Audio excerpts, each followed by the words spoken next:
नमस्कार दोस्तों, किस्से कहानियां में आपका एक बार फिर स्वागत है। प्रस्तुत है सुभद्रा कुमारी चौहान की लिखी कहानी तांगे वाला। गर्मी की लंबी छुट्टियां प्रारंभ हो चुकी थी। मेरे कुछ मित्रों ने इन गर्मियों की छुट्टियों में कश्मीर जाना तय किया था और इस प्रस्ताव को सबसे अधिक समर्थन मैंने दिया। हम लोग जाने की पूरी तैयारी कर चुके थे कि अचानक यात्रा के 2 दिन पहले मेरे एक मित्र रामकृष्ण का एक आवश्यक पत्र आया। इस पत्र के अनुसार मुझे अपनी कश्मीर यात्रा स्थगित करनी पड़ी। मैं अपने मित्र से मिलने उसके गांव की ओर चल पड़ा। जिस स्टेशन पर उतरना था, गाड़ी वहां दोपहर 1 बजे पहुंची। चिलचिलाती धूप, लू की लपट और कच्ची सड़क की धूल, मेरा गांव तक जाने का साहस न हुआ। मैंने सोचा शाम को जाना ही ठीक होगा। तांगे वाले कम थे और उतरने वाले और भी कम। तांगे वाले सवारी लेकर चल पड़े। खाली तांगे वाले भी चलने का उपक्रम कर रहे थे कि एक अच्छा सा तांगा घोड़ा देखकर उसे मैंने बुलाया। तांगे वाले ने आकर सलाम किया। मैंने कहा, देखो भाई, मुझे गांव जाना है, पर मैं अभी इस धूप में ना जाऊंगा। शाम को 5 बजे के करीब जाऊंगा। तुम ठहरोगे? हाँ हुजूर, ठहरूंगा। किराया क्या होगा? हुजूर, जो आप खुशी से दे दें। खुशी की बात नहीं, रेट क्या है वह बतलाओ। 23 मील है ना हुजूर, आप दूसरों से पूछ लीजिए। 5 रुपए पूरे तांगे के होते हैं, फिर चाहे एक सवारी हो या 3। पर मैं तो इतना ना दूंगा। इसीलिए तो मैंने कहा कि आप खुशी से जो दे दीजिए हुजूर। मैं उसे कुछ पैसे देकर वेटिंग रूम में चला गया। शाम के 6 बजे हम लोग खा पीकर और खाने का कुछ सामान साथ रखकर गांव की ओर रवाना हुए। वैसे तांगे वाला कहता था कि 23 मील 2 घंटे में खुशी से ले जा सकता है, पर स्टेशन से आगे 2 मील के बाद ही कच्ची सड़क प्रारंभ हो जाती है, इसलिए देर लगेगी। मोटे साहब से हम 4 घंटे बाद गांव पहुंचेंगे। स्टेशन की सीमा पार करते ही किसानों के साफ सुथरे लिपे पुते छोटे छोटे घर और हरे भरे खेत बड़े ही सुहावने जान पड़े। 7 भी ना बच पाए थे कि पूर्ण चंद्र ने सहस्त्रों घड़े दूध पृथ्वी पर उड़ेल दिया। दिन की लू अब ठंडी हवा में परिवर्तित हो चुकी थी। हम इस सुहावने दृश्य को देखकर मैदान में पहुंचे। अब रास्ते में दोनों ओर खाली मैदान था। दूर पर एक आध पेड़ निर्जन में ऐसा खड़ा था जैसे किसी की प्रतीक्षा कर रहा हो। मैंने सोचा चांदनी रात की वह आभा एक साथी के अभाव में उतनी सुखदाई ना हो सकेगी जितनी होनी चाहिए। मैंने तांगे वाले से पूछा, जो धीरे धीरे कुछ गुनगुना रहा था, कितने मील आ चुके हैं हम लोग? अभी हुजूर कुल 7 मील ही तो आए हैं। और फिर वह जरा जोर से गा उठा, हम फिर से वतन अपना स्वाधीन बना लेंगे। मैंने जरा सतर्क होकर तांगे वाले की ओर देखा। खद्दर का कुर्ता और गांधी टोपी उसके सिर पर थी। मैंने सोचा इसीलिए तो यह स्वाधीनता के गीत गाता है। मैंने तांगे वाले से पूछा, कितने दिनों से ये तांगा हाँकते हो तांगे वाले? हुजूर, कोई 5 साल हुए। किसी की नौकरी करने से यह अच्छा है। तबीयत हुई जोता, ना तबीयत हुई बैठे रहे। किसी की ताबेदारी नहीं, अपने मन का राज है। सामने चलकर नदी थी। नदी का पुल पार करते ही तांगे वाले ने तांगा रोक दिया। बोला, हुजूर, यहाँ जरा आराम कर लीजिए। नदी का पानी बहुत साफ और मीठा है। कहते हैं कि सन 57 के गदर में तात्या टोपे दुश्मनों की सेना को चीरते हुए यहीं से नदी के पार चला गया था। तात्या टोपे?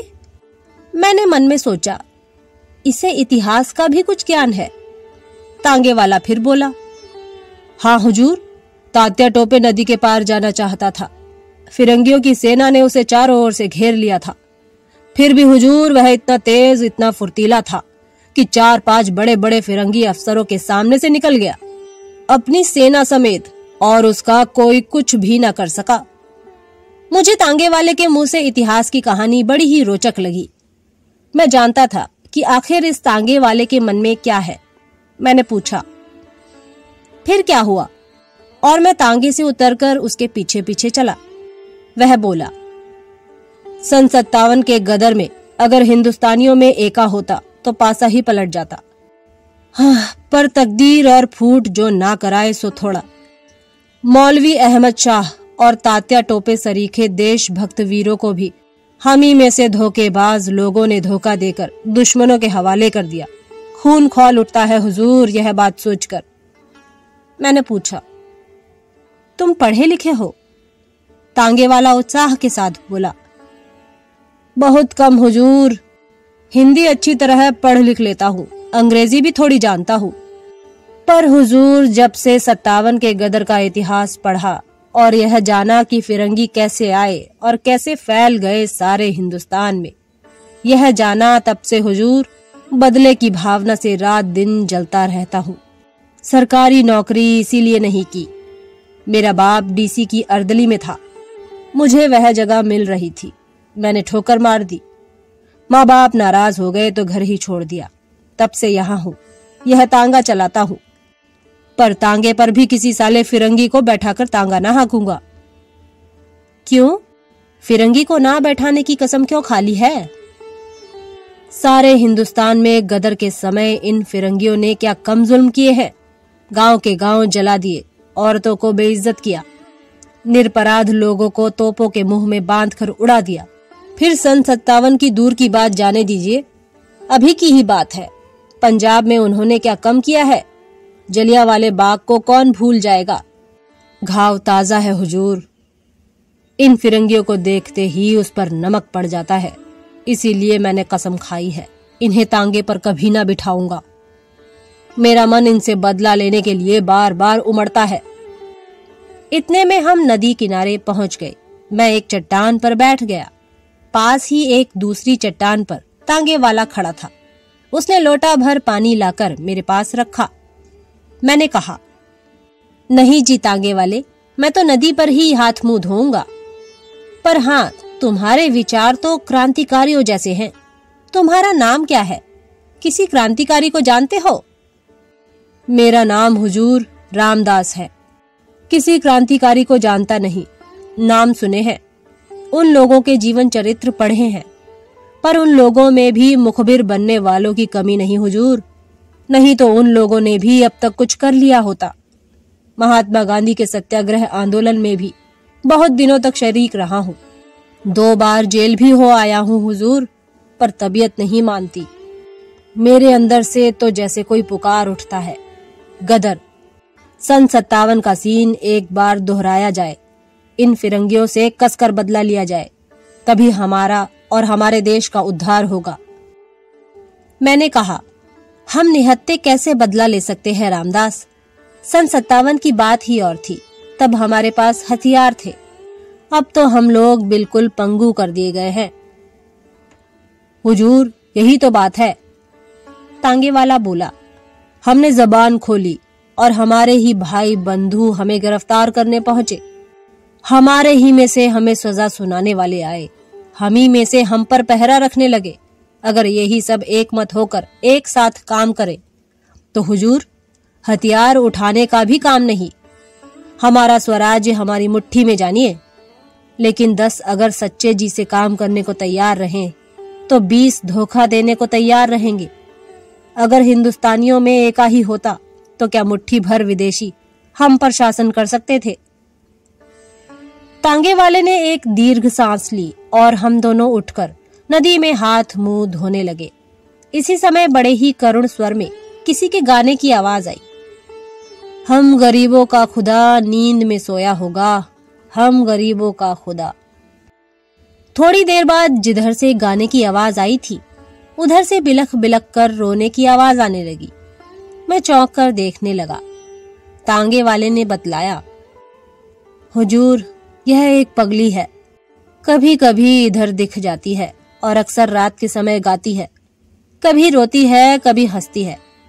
कहते हैं सन 57 के गदर के समय सम्राट बहादुर शाह को जब कैद किया गया था और उनके शहजादों को मार डाला था, तब उनके महल में कुछ बेगमें कीमती जेवर इत्यादि छीन लेने के बाद दर दर फिरने के लिए छोड़ दी गई थी।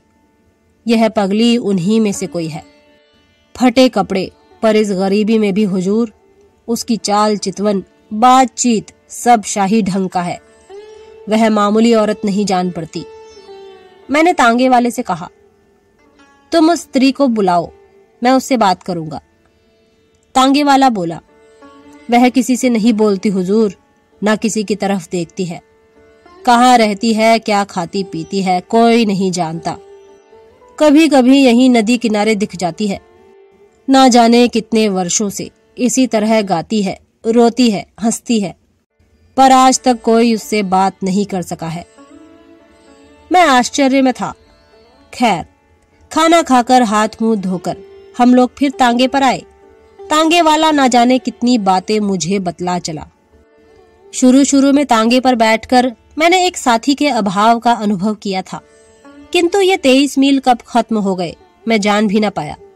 गांव में पहुंचकर जब तांगे वाले ने मुझसे पूछा, यही गांव है, किसके मकान पर चलना है, तब मैंने जाना कि 23 मील की यात्रा समाप्त हो गई है। तो दोस्तों, ये थी सुभद्रा कुमारी चौहान की लिखी कहानी तांगे वाला। अगली बार फिर एक नई कहानी के साथ मुलाकात होगी। तब तक के लिए नमस्कार।